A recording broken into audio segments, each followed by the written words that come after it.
Doutor em Direito Processual Civil, professor titular de Processo Civil e professor livre-docente em Processo Civil, todos pela Faculdade de Direito da Universidade do Estado do Rio de Janeiro, a UERJ. Convidamos ao palco o excelentíssimo senhor ministro do Supremo Tribunal Federal, doutor Luiz Fux.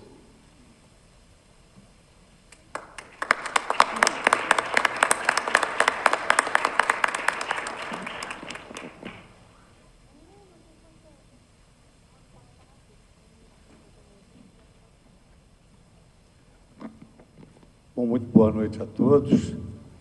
Eu gostaria de saudar todos os componentes da mesa, da pessoa desse dileto amigo, experiente amigo Diogo de Figueiredo, nosso conterrâneo, e também do jovem Fábio Osório, que me deu a honra desse convite, e a todos os administrativistas e integrantes desse segmento tão importante como vai ser o do direito administrativo, da atividade de regulação. E a minha emoção ainda é maior, porquanto me vejo inserido num evento que homenageia o professor Almiro do Couto Silva. Eu, conforme o próprio cerimonial aqui descreveu, tenho a minha formação no processo civil. Todos os concursos que eu realizei, da livre-docência, do doutorado e da cátedra na Universidade do Estado do Rio de Janeiro, foi exatamente em processo civil. E, mais ou menos por isso, é que eu me sinto como aqueles cardeais de Roma que rezam uma missa na frente dos papas, ou do Papa, para que ele verifique que estão sendo cumpridas todas as liturgias. Eu aqui, diante de tão eminentes administrativistas, me lançar nessa tarefa de aceitar esse honroso convite. Mas há um detalhe muito interessante, é que quando nós forjamos a nossa carreira num determinado segmento, o encontro com novas ideias sempre nos encanta muitíssimo. E eu sou magistrado há muitos anos, fui promotor de justiça e depois resolvi eleger para o meu sacerdócio a magistratura. E sempre entendi que o juiz deveria, no exercício do seu mistério, já advertido de antemão pelo grande cientista e jurista Piero Calamandrei, que deveria primeiro encontrar para cada caso concreto uma solução justa e depois dar a ela uma roupagem jurídica, porque dizia Calamandrei: quem assim não faz, constrói uma casa começando pelo teto. E Carlos Maximiliano completava esse pensamento dele dizendo que a justiça teria que ser caridosa e a caridade teria que ser justa. E foi exatamente nesse meu primeiro encontro com o direito público, o direito administrativo, que eu consegui empreender exatamente uma solução que era, a um só tempo, caridosa e justa, e de justiça caridosa, aplicando a teoria da proteção da confiança legítima do professor Almiro, num caso em que um homem, depois de 65 anos, fora demitido do seu trabalho, esquecer as suas esperanças, as suas expectativas, e eu, então, já depois de um decênio da sua luta no Superior Tribunal de Justiça, eu consegui fazer prevalecer a tese da proteção da confiança legítima do professor Almiro e consagramos aquilo que representava a justiça do caso concreto. De sorte que, sem prejuízo de uma trajetória exitosa e científica, o professor Almiro também nos concedeu a todos nós, juízes, o substrato necessário para nós fazermos aquilo que representa o que é justo. E esse seminário, ele também é atinente àquilo que é justo. E como me sinto perfeitamente em casa, eu me sinto muito à vontade de citar um exemplo que tem íntima vinculação com o tema desse seminário, e que foi a primeira coisa que me veio à mente: infrações e sanções. Eu me recordo que tinha muitas desavenças com a minha mulher, exatamente em relação às infrações e sanções no seio familiar. Então, por exemplo, as crianças pintavam a parede, ela dizia, não vai à festa 15 dias. Aí eu dizia para ela, mas qual é o critério? Eu não entendi qual é o critério. Pintou a parede e não vai à festa 15 dias. Por que não limpa a parede e vai à festa? E aí as coisas ficam proporcionais, ficam razoáveis, que é exatamente em torno disso que gravita a expectativa das infrações e das sanções na atividade de regulação e na atividade em geral. Nós próprios juízes, e nós nunca tínhamos ouvido falar nisso, mas hoje fala assim, princípio da razoabilidade, da proporcionalidade, até no direito penal, em razão exatamente de nossa Constituição pós-positivista ser extremamente analítica, invadir as diversas searas da ciência do direito. E no nosso tópico específico, de interessante, é a rememoração desse recentíssimo falecido e grande historiador, Eric Hobsbawm, na sua Era dos Extremos, no seu breve século XX, a Era dos Extremos, onde ele noticia algo que às vezes nos esquecemos, que foi um século em que houve a derrota do nazifascismo, 2 guerras mundiais, passou-se da navegação dos mares à navegação pela internet, e desse século é que surgiram, entre lutas e barricadas, o dizer de Hannah Arendt, os direitos fundamentais, e também foi nesse século que o Estado, de uma postura absenteísta, neutra, do laissez-faire, laissez-passer, passou a ter uma intromissão mais severa na vida dos cidadãos e a semelhança dos direitos fundamentais, entendeu também de prestar serviços fundamentais, mas não demorou muito, e agora já nesse início de século, verifica-se o que Garcia Ortiz e toda a doutrina moderna assenta crise do serviço público. E é exatamente essa crise do serviço público que faz com que o Estado tenha que admitir um compartilhamento nessa sua atividade, ciente de que tem uma responsabilidade subsidiária, porque, no fundo, essas entidades, essas concessionárias, representam uma longa-mano do Estado. E, exatamente por força dessa sua responsabilidade subsidiária, o Estado tem essa fiscalização que hoje se engendra através desse novo paradigma anglo-saxônico, que são as agências reguladoras. Muita coisa mudou no direito administrativo, mas os administrativistas realmente representam, talvez, um dos melhores e mais atualizados segmentos da ciência do direito. Perpassaram um período em que o Estado não era passível de erros, até o momento em que a supremacia do interesse público se vê mitigada pela percepção de que o cidadão não é só objeto de atuações estatais, mas também sujeitos de direitos.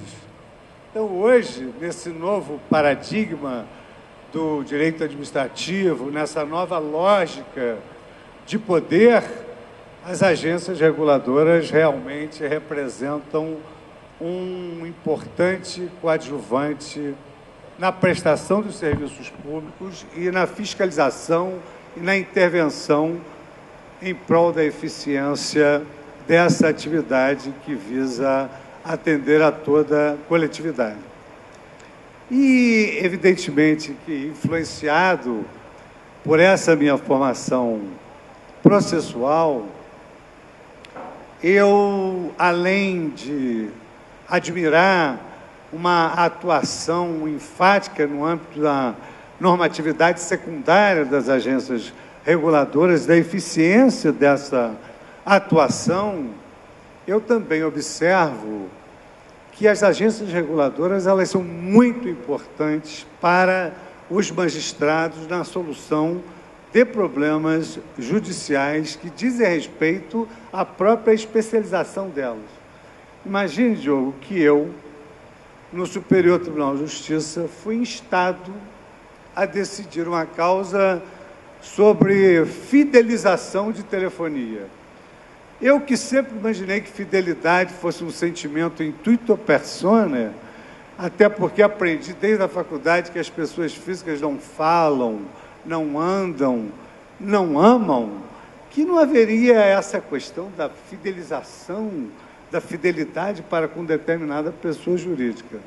E, na época, tratava-se de um caso exatamente em que se discutia se era possível uma mudança de planos de telefonia ex-abrupto ou se era mister um pacto de fidelidade durante um determinado período para que a empresa pudesse oferecer as benesses que ela concedia.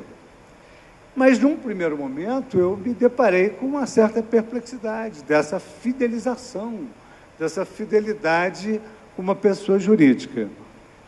E, naquela oportunidade, por iniciativa própria, eu oficiei a Anatel para que ela interviesse no processo e dissipasse, dirimisse essa questão relativa à fidelização.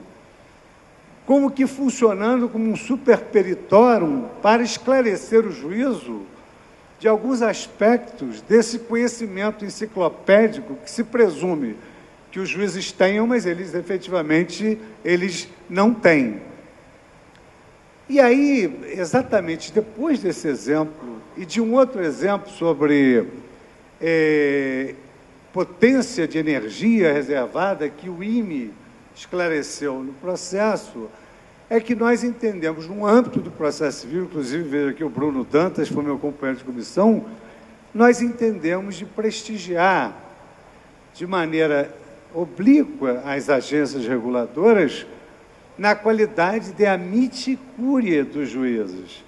Então, o novo Código de Processo Civil, ele traz no seu bojo a figura do amicus curiae, passível de ser acionado, inclusive, pelo juiz de primeiro grau, toda vez que ele se deparar com uma questão técnica que seja feita às atividades das agências reguladoras. Evidentemente que não vai se tratar de uma intervenção de terceiros estrito sensu. Evidentemente que a agência reguladora será uma amiga da corte, uma amiga do juízo, no sentido de oferecer um parecer ou uma opinião técnica, sem que, evidentemente, ela possa recorrer daquela decisão. Ela se afastará do processo tão logo ela ofereça a sua opinião doctorum. Mas, de qualquer maneira, foi um momento, digamos assim, muito importante que esse surgimento das agências reguladoras tenha surgido exatamente nesse panorama em que já se descortina aquela ideia de que os juízes têm um conhecimento enciclopédico e o princípio de que o juiz conhece todo o direito e as ordens secundárias das agências reguladoras têm presunção de legitimidade como as leis e os juízes devem conhecer também, mas evidentemente que as matérias são muito específicas, de sorte que no novo Código de Processo Civil, as agências reguladoras terão efetivamente um papel proeminente. Além desses novos paradigmas que influem sobremodo na atuação das agências reguladoras, entendo também que esse moderno constitucionalismo, porque passa o Brasil com a Constituição a mais analítica, interferindo em todos os ramos da ciência jurídica, também acaba influindo no setor regulatório, no setor relativo às infrações e no setor relativo às sanções. Nós temos hoje um ideário da nação plasmado na Constituição Federal que contém normas assim compreendidas como regras e princípios dê plena efetividade na prática judicial. E isso tem um fundamento importantíssimo no campo do direito público, na medida em que o princípio maior do direito público não é senão o princípio da legalidade para nós brasileiros, diferentemente do direito privado, em que vigora o princípio da liberdade jurídica, que tudo se pode fazer desde que a lei não interdite. No direito público, evidentemente, que só se pode fazer aquilo que a lei autoriza.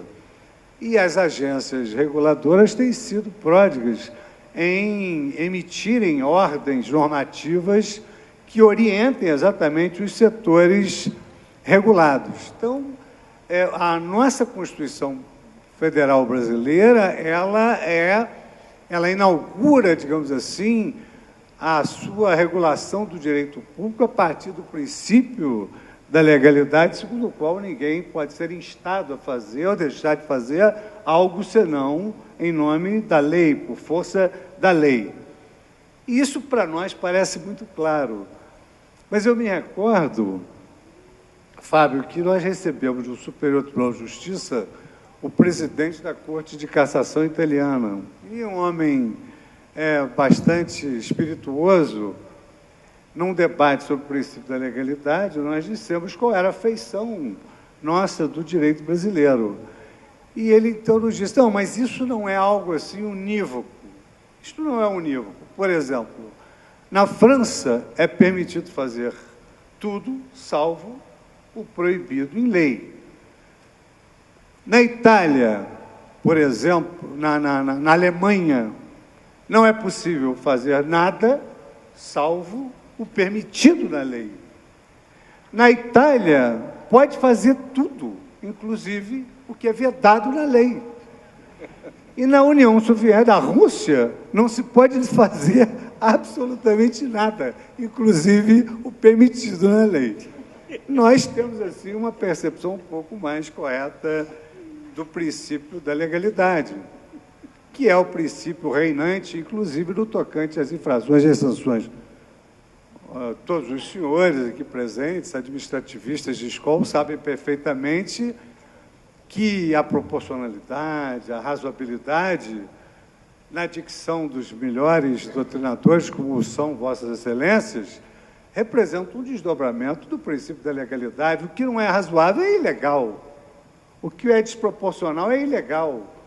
Inclusive nós, do campo do direito processual, isso era algo repetido algumas vezes pelo professor Fritz Bauer, que frequentava a Escola Processual Brasileira a convite do professor Barbosa Moreira, que, na verdade, o princípio da proporcionalidade, da razoabilidade, que foi tomado por empréstimo pelo direito público, mais recentemente, depois da Constituição de 88, nada mais representava do que o princípio da proporcionalidade, da razoabilidade do direito processual no tocante à tutela de urgência, porque assentava o professor Fritz Bauer que esse princípio impunha, como impõe também no âmbito do direito administrativo, a aferição da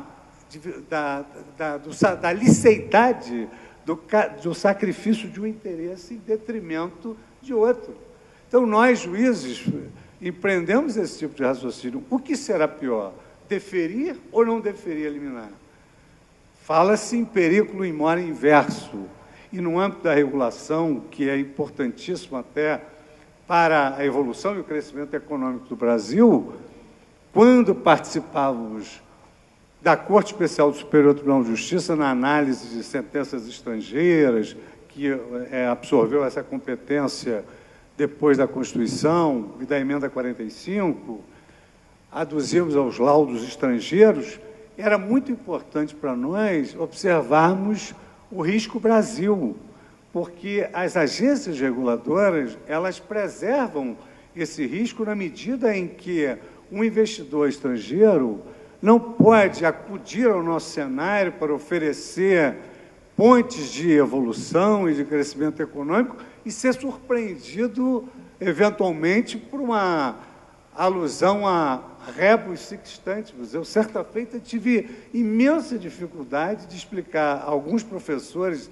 estrangeiros o que era a cláusula rebus sextantibus, e eles estão habituados à sacralidade da pacta sunt servanda. Mas, de toda maneira, lá naquela oportunidade, havia litígio com as agências reguladoras que faziam questão que as decisões estrangeiras, que as empresas brasileiras não usassem os tribunais brasileiros como piombos para escapar exatamente ao cumprimento daquilo que haviam assentado. No âmbito jurisprudencial, da vivência da magistratura, o que se observa com muita frequência e o que se tem prestigiado no campo das infrações e das sanções, em primeiro lugar, é evidentemente que sempre a supremacia do interesse público, a possibilidade de aplicação self-executing dessas sanções, evidentemente submetidas a um controle a posteriori do judiciário, e também a intervenção necessária quando isso se faz presente.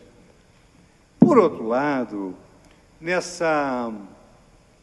digamos assim, nesse check and balances da agência reguladora com os setores regulados, tem se prestigiado muitíssimo também, por vezes, judicialmente, é o que se verifica numa prática diuturna, as surpresas num país que promete segurança jurídica, as surpresas que são, às vezes, carreadas para as pessoas jurídicas reguladas.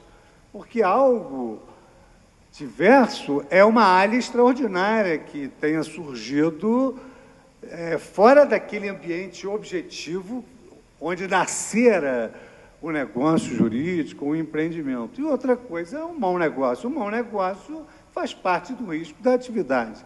E o judiciário não pode se arvorar no árbitro de bons ou maus negócios. Ele apenas interfere quando há essa área extraordinária. É isso que se verifica na prática com mais constância nesse confronto entre as agências reguladoras, notadamente na aferição de infrações e de sanções. E algo que Marcel Valim já assentara há muito no seu Tratado de Direito Administrativo, que é, digamos assim, uma mola mestra nessa parceria tão necessária hoje do setor privado coadjuvando o setor público, que é a manutenção do equilíbrio econômico e financeiro daquele empreendimento. Isso tem suscitado uma série de questões nos tribunais, notadamente na área de regulação de rodovias, por exemplo, em que se volta muito contra a cultura do pedágio, como se fosse possível manter aquela estrutura sem o pedágio, ou a imposição da criação não prevista em lei de uma via alternativa que surpreende sobremodo aquelas pessoas que estão submetidas à atividade regulada. Por outro lado, no campo das infrações e das sanções, leva-se muitíssimo em consideração essa relação trilateral que surgiu no novo direito administrativo, onde nós temos, teoricamente, um poder público concedente, uma concessionária, e temos também o mutuário, o usuário, que tem lá a defesa do Código do Consumidor. E é nesse momento que a agência reguladora, no meu modo de ver, exerce um papel admirável na prevenção dos litígios através da adoção de determinadas providências. No campo específico das infrações e das sanções, eu me recordo muitíssimo, o Diogo vai se recordar também, que no Brasil há uma região que alguns talvez tenham nascido próximo, até o Fábio, de Santana do Livramento, que faz esquina com Rivera, no Uruguai. É possível colocar o pé num país e no outro ao mesmo tempo. E ali morava o professor Eduardo Couturi, que frequentava muito a Escola Brasileira de Direito e a Escola Brasileira de Direito Processual. Ele tinha, assim, duas afirmações fantásticas. A primeira diz bem respeito à nossa profissão de magistrado e esses debates nas tribunas e nos órgãos colegiados.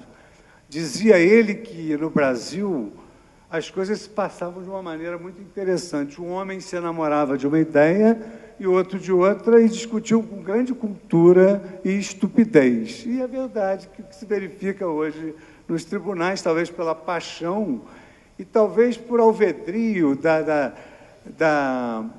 velha advertência de Rui Barbosa, que dizia que a parte não quer saber quanto direito o juiz sabe, ela quer saber o direito que ela tem. Então, essas discussões infindáveis são realmente antimetodológicas e tendem a desaparecer. Mas ele também afirmava que só há necessidade de um instrumento preventivo ou instrumento repressivo como processo de realização da justiça quando não há o cumprimento espontâneo do direito. Dizia ele, há um fator histórico de que o direito não é cumprido voluntariamente. E nós temos isso em números assustadores. No Brasil, de cada 5 brasileiros, 1 litiga em juízo. A Suprema Corte Americana tem 80 processos para julgar por ano. O Supremo Tribunal Federal tem no seu acervo 88 mil processos.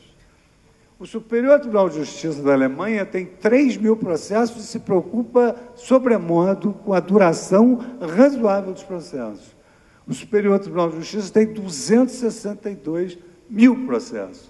Então, realmente, há uma manifesta, digamos assim, desobediência civil por parte da formação do povo brasileiro, que é judicialmente muito beligerante, o que faz necessário realmente que nós temos que nos preocupar com um processo que seja mais ágil, mais célere, máximo quando a própria Constituição, depois da emenda 45, garante como cláusula pétrea uma duração razoável dos processos.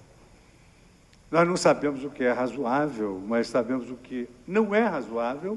O Conselho Nacional de Justiça acaba de determinar que se realize uma citação num processo de uso campeão que está estagnado há 30 anos. Isso não é razoável em nenhum lugar do mundo, como esses números também não são razoáveis em nenhum lugar do mundo. E nós sabemos que todas as declarações fundamentais dos direitos do homem assentam que um país que não se desincumbe de uma prestação de justiça num prazo razoável é um país que tem uma justiça absolutamente inacessível.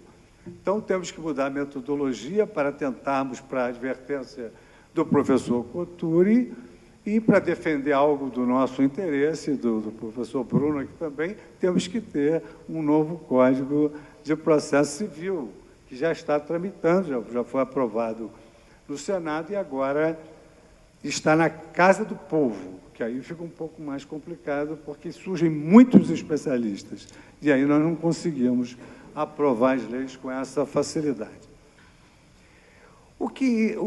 Eu volto, então, àquela primeira imagem doméstica que todos aqui devem vivenciar, da pena e do castigo, para me lembrar exatamente que o castigo e o prêmio, eles são estimulantes da conduta desejada. E isso tem sido, inclusive, uma tônica utilizada hoje pelo legislador até em determinados processos específicos. Observem os senhores, eu já não lido com isso há muito tempo, mas numa retomada de um imóvel, quando o locador ressalta que precisa do imóvel para seu uso e o locatário concorda em sair, ele vai embora sem despesas, não paga custas, não paga honorários e ainda tem um prazo razoável para desocupar. Na ação monitória, a mesma coisa, se reconhecer a obrigação, ele não é penalizado em custos e honorários e ainda tem a chance de cumprir a sua obrigação sem maiores ônus. Então, sanção e infração representam um binômio que tem como escopo maior exatamente esperar a conduta desejada. Mas, para que isso ocorra, é preciso que haja uma certa razoabilidade das sanções. Como vivemos sob o palio do princípio da legalidade, o nosso, não aquele outro, mas o nosso, aplica-se, evidentemente, que no campo do direito administrativo, a velha máxima de Feuerbach, nullum crimen, nulla pena sine lege. Se não há infração prevista em lei, não há infração. Isso fica bastante claro para todos nós. E, aliás, eu vou aproveitar um gancho de uma conversa que estávamos travando ali, enquanto aguardávamos a chuva passar, que voltou e já acabou de novo, e que prejudicou um pouco a vida dos senhores aqui. Conversávamos exatamente sobre essa questão da proporcionalidade, da razoabilidade das sanções, porque, filosoficamente, a falta de medida dessas técnicas de indução do comportamento, elas acabam, evidentemente, destruindo vocações públicas. Então, me recordava com um professor Medina que, no Superior Tribunal de Justiça, nós tivemos inúmeros casos de improbidade que, na verdade, não encerravam aquelas figuras dolosas previstas pela lei. Porque, para usarmos, talvez, um ementário que se tornou paradigmático, a lei não pune o administrador inepto, a lei pune o administrador desonesto. A sanção serve para coibir a desonestidade, a corrupção, serve como um freio inibidor dessas condutas antijurídicas. Então, imaginem os senhores, eu, por exemplo, fui instado a julgar um caso em que o prefeito, porque alugaram uma salinha pequena para conceder carteira de trabalho aos munícipes, para que eles pudessem trabalhar, fora processado por improbidade, porque não realizara a licitação para alugar aquele pequeno espaço. Quer dizer, evidentemente que não há dolo, esta não é a ratio essende da lei, ele não era o destinatário da lei. E imaginem os senhores uma causa para acudir ao Superior Tribunal de Justiça, quantos anos ela já não tramitou para se chegar a esse óbvio. Numa outra oportunidade, o prefeito, diante de uma epidemia que acometera um município vizinho, entregou toda a sua reserva de medicamentos para cuidar daquelas crianças doentes e foi processado por improbidade, por ter cometido um ato de prodigalidade, emprestando ou doando todos os remédios para o município vizinho.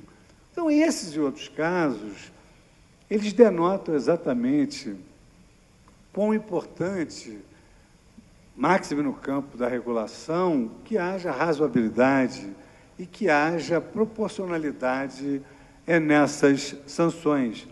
E aí, nós temos aí o fundamento de toda a legislação que está na Constituição Federal, no artigo 37, que estabelece como cânones a serem seguidos na atividade do legislador e a forciore na atividade do agente regulador a moralidade, a eficiência, a impessoalidade e a razoabilidade.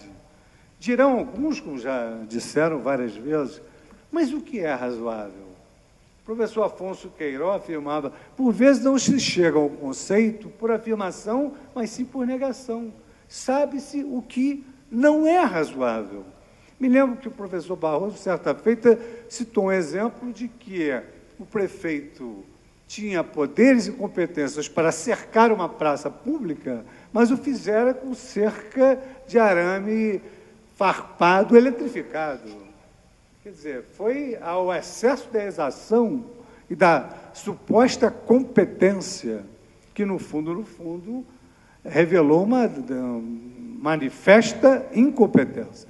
Então, isso, por exemplo, não é razoável. E hoje nós vivemos a era do pós-positivismo, como dizia o Roberto Bobbio, um estado principiológico. Absolutamente nada hoje nós podemos fazer, completamente diferente da nossa época, sem perpassarmos pelo tecido constitucional, pela leitura moral da Constituição. Como é que nós vamos poder definir um problema, por exemplo, de direito de família ou do direito de menores sem perpassar pelo princípio da dignidade da pessoa humana? Como é que vamos resolver o problema de direito administrativo sem fazermos um sopesamento da moralidade, da eficiência, da impessoalidade, da razoabilidade? Evidentemente que tudo isso ocorre na prática. Isso não é uma mera divagação acadêmica. Eu gosto sempre de enxertar casos práticos, porque a minha experiência judicial, ela comprova o acerto, por vezes, e o desacerto que autentica a humanidade de quem erra, das teorias e das doutrinas. Vejam o seguinte: um delegado de polícia, no afã de salvar a vida de um preso que se cortara com um copo de vidro que não deveria estar ali na prisão, ele se contaminou com o vírus da hepatite C, que é incurável. Então, foi instado a despender muito mais durante o mês do seu salário para a aquisição daqueles remédios e caiu num estado econômico-financeiro muito aquém do que ele se encontrava. Então, ingressou em juízo e utilizou-se como causa petendi o fato de que caíra em estado de miserabilidade, porque os remédios consumiam 80% do salário desse homem.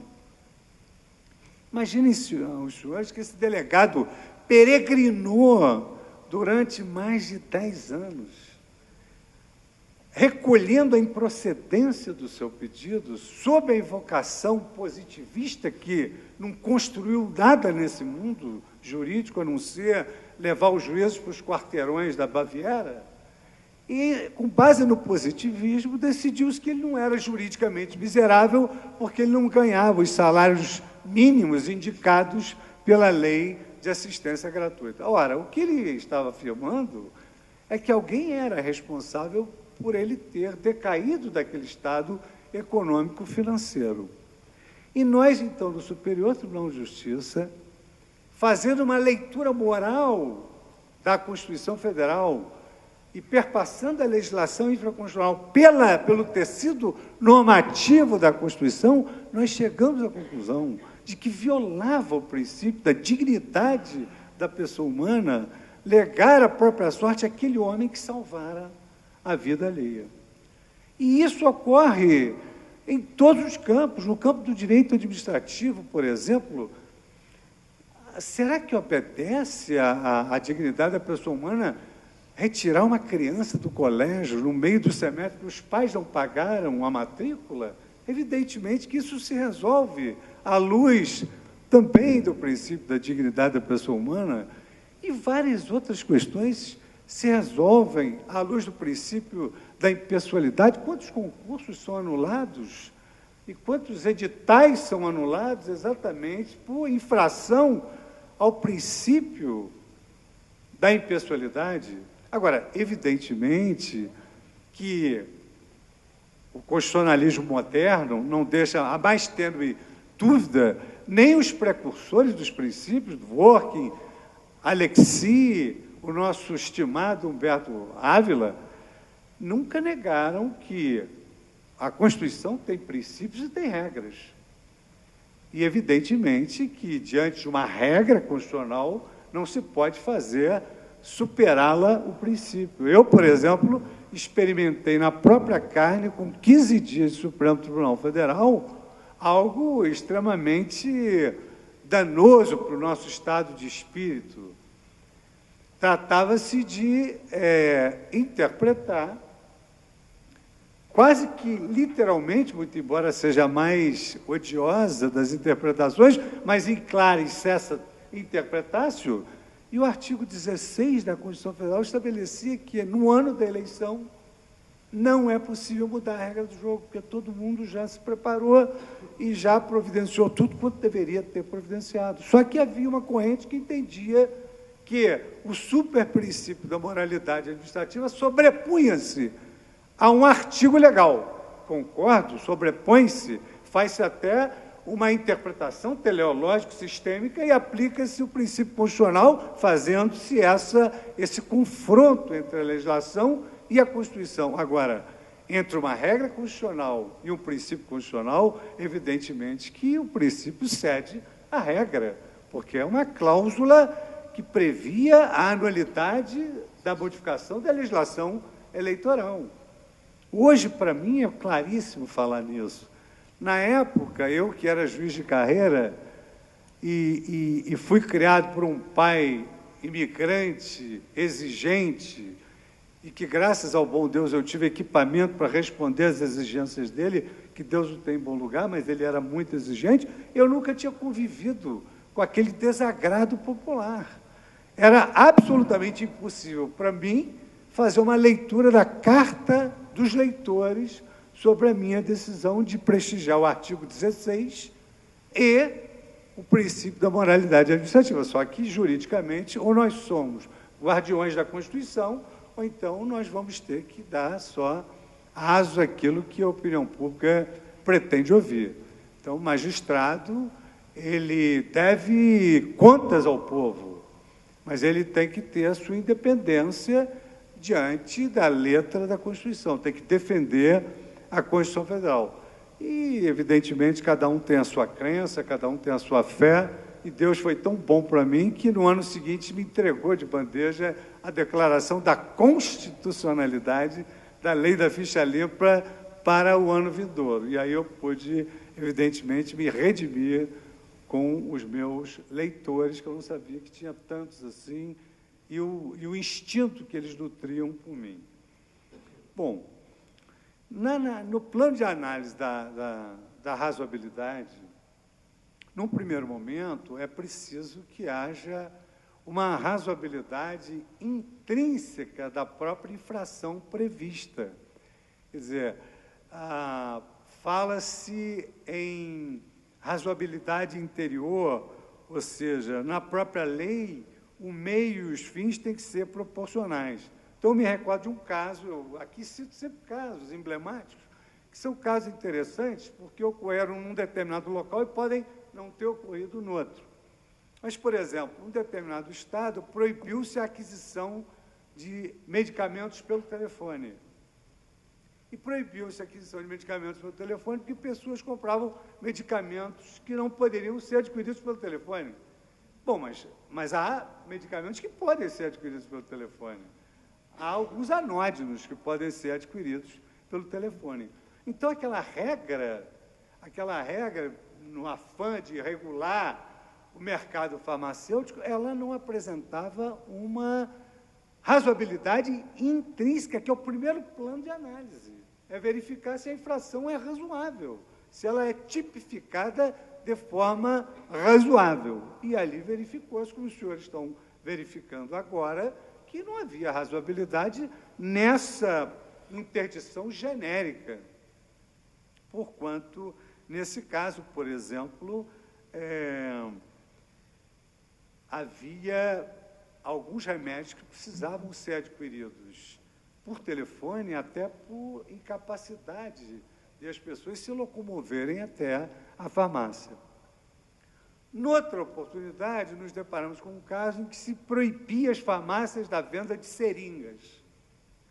Bom, nós sabemos que quem padece de diabetes precisa se auto-aplicar a insulina, então precisa adquirir a seringa. Então, intrinsecamente também, esse tipo de previsão não atende ao princípio da razoabilidade intrínseca, que é o primeiro plano de análise que se faz, e notadamente no Supremo Tribunal Federal, onde se analisa em abstrato, num processo objetivo, digamos assim, a própria constitucionalidade do dispositivo à luz do cânone da razoabilidade, que é o caso da razoabilidade externa.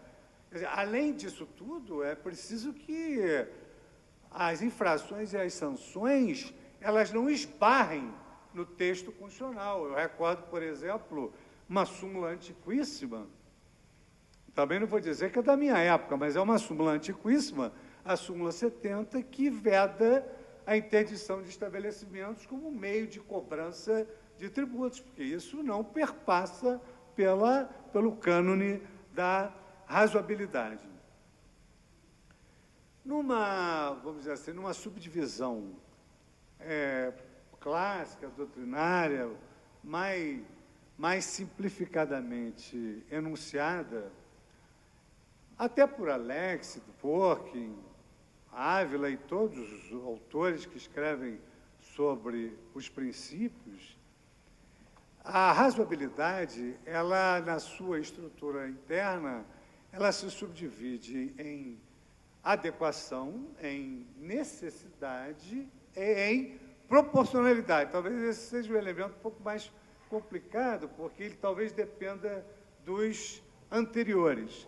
Mas eu pensei aqui alguns casos interessantes para trazer ao conhecimento dos senhores, que é exatamente a partir dessa análise dos casos julgados é que se chega exatamente a uma apreciação em abstrato sobre a correção ou não da doutrina. Veja o seguinte, o Estatuto da Faculdade de Direito de Coimbra, que é o mais antigo, de 1772, ele impõe aos professores que lecionem a doutrina dos casos julgados. É uma matéria, quer dizer, é uma parte obrigatória daquele momento em que o professor passa com o alunado. Porque é da doutrina dos casos julgados que vive o direito. O direito vive da jurisprudência. O legislador, e agora nós estamos tendo essa experiência, o legislador, com muito acerto, afirmava Jean Crouet, o legislador ele paira nas nuvens. O aplicador do direito é que está com os pés na terra. É por isso que no Vaticano há aquele afresco sobre a justiça em que Platão aponta para o céu e Aristóteles para a terra. Quer dizer, o legislador ele não imagina como é que aquilo se aplica na prática. E ele, então, imagina um instituto com a melhor das intenções que, às vezes, não tem menor eficiência na prática judiciária. Por exemplo, nós, aqui, talvez um fato pitoresco que tenha cabimento numa palestra de abertura que, de alguma maneira, tem que ter um toque mais agradável, além da chuva que caiu, tem que ser... Então, por exemplo, nós, na comissão, tivemos oportunidade de constatarmos que alguns institutos copiados do direito europeu não eram utilizados no Código de Processo Civil 20 anos depois de sua vigência. Quer dizer, agora já são 40 anos, praticamente 40 anos da sua vigência. Só que havia uma questão delicada. Um dos professores componentes da comissão fora autor de uma obra sobre aquele tema e fez o seu concurso de titularidade sobre aquele tema. Não era ação declaratória incidental, que os profissionais não têm muito apreço por esse instituto. E um dos professores escrevera sobre isso. E eu era o presidente da comissão, tinha que ter toda a delicadeza necessária para sugerir a eliminação daquele instituto. E eu estou dizendo isso a pretexto de mencionar alguns casos da prática judiciária e como é importante a doutrina dos casos julgados. Então, chegamos à conclusão de que aquilo ali era uma inutilidade dentro do Código de Processo Civil. A genialidade do professor Barbosa Moreira fizera com que ele descobrisse que aquele capítulo era uma cópia integral do Código do Vaticano, elaborado por Carino Lutz. Ele descobriu que é a tradução daquele capítulo, e então nós tínhamos que propor a eliminação daquele instituto. Agora, imagine os senhores do constrangimento de propor a eliminação de um instituto que fora a tese de cátedra de um dos membros componentes da comissão. E eu, como também já tinha feito um concurso de livre-docência, da titularidade, a tese até que ainda era moderna, mas a da livre-docência, nos idos de 1990, por aí, alguns institutos já estavam desprestigiados perante a doutrina e a jurisprudência. Eu, por exemplo, na minha vida, na minha prática judiciária de 35 anos, vi um caso de oposição com uma intervenção de terceiros. Nomeação Turia, não me lembro. Denunciação da lei de assistência, sempre. Litisconsórcio necessário, sempre. O resto, não. Como eu tinha escrito sobre tudo isso, e para deixar o ambiente mais suave, eu me dirigi ao professor e disse: professor, eu tenho impressão de que esses institutos aos quais eu me referi na minha tese de docência não merecem mais prestígio nenhum no Código. Eles têm que ser eliminados. E ele disse: não, como eu concordo, eu acho que realmente não tem mais sentido que esses institutos sobrevivam. Eu falei assim: aliás, por falar nisso, aí eu entrava no instituto dele para poder tirar do Código, porque primeiro faz a meia-culpa para depois... Um jeito carioca de ser, né, Diogo? Um jeito carioca de ser. Pois bem, então eu procurei aqui alguns casos emblemáticos. Nos deparamos com um caso em que exigia-se no concurso aptidão física numa prova para a Defesa Civil ou Corpo de Bombeiros, mesmo para aqueles que iam exercer atividade meramente administrativa. Então, é quase que, como dizia Heidegger, a pergunta já leva como intuitivamente a resposta. Eu perguntaria aos senhores: será razoável que uma pessoa que vai exercer uma atividade administrativa no Corpo de Bombeiros precisa ter aptidão física para salvar vidas da água ou do fogo? Evidentemente que não. E aí restaria, dentro da estrutura do princípio da razoabilidade, a inadequação dessa previsão como realidade intrínseca. A necessidade do meio conducente à conduta desejada, quer prevendo a infração ou a sanção, eu traduziria dizendo o seguinte: dos males, o menor. Quer dizer, para que haja razoabilidade, vamos exigir um mínimo sacrifício dos direitos fundamentais. E aí estaria a questão da necessidade. Recentemente,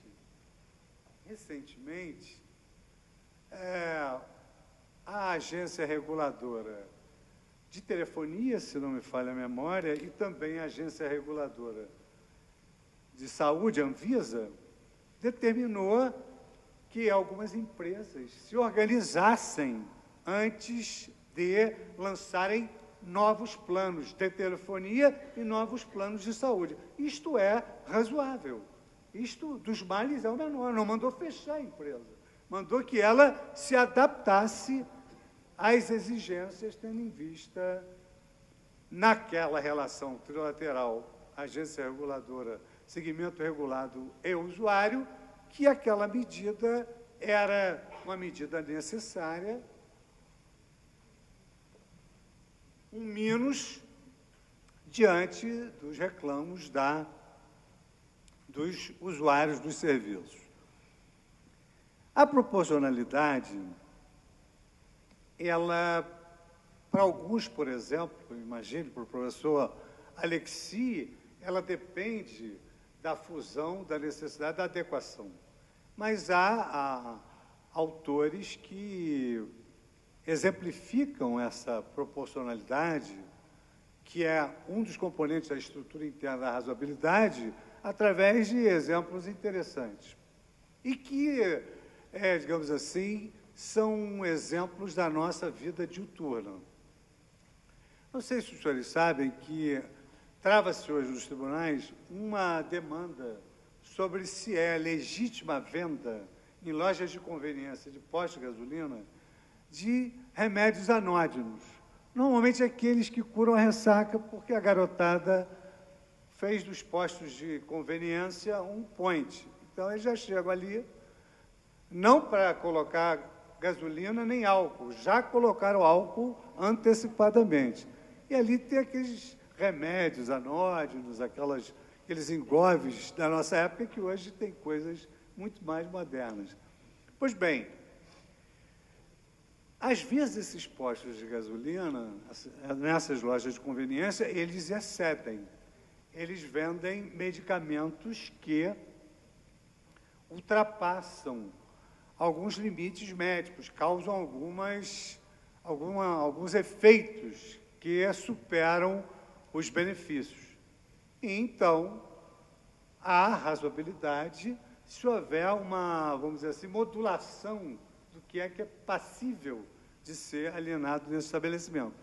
Agora, por exemplo, não é proporcional, maxime odianamente, com a Constituição Federal estabelecendo a livre iniciativa, a livre concorrência, que, por exemplo, uma farmácia venha a ser instada a não mais vender esses produtos periféricos que ela vende perto do seu caixa, barras de cereais, às vezes até esses remédios anódios e balas dietéticas, enfim, porque hoje, por uma pesquisa realizada no mercado, verificou-se que influi decisivamente na estabilidade econômica e financeira desses estabelecimentos.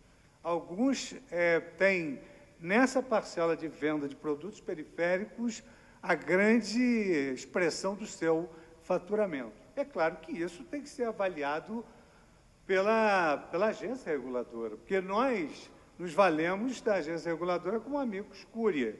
Mas acredito que a agência reguladora tem uma especialidade voltada para aquele setor, mas que também deve levar em consideração, digamos assim, uma economia normativa. John Rawls hoje afirma que o direito acabou pregando uma peça em todos nós, porque nós fizemos clássico e não fizemos científico para escaparmos dessa questão econômica, das contas, da economia. E hoje só se escreve sobre direito econômico e economia normativa. Então, fomos efetivamente pegos de surpresa.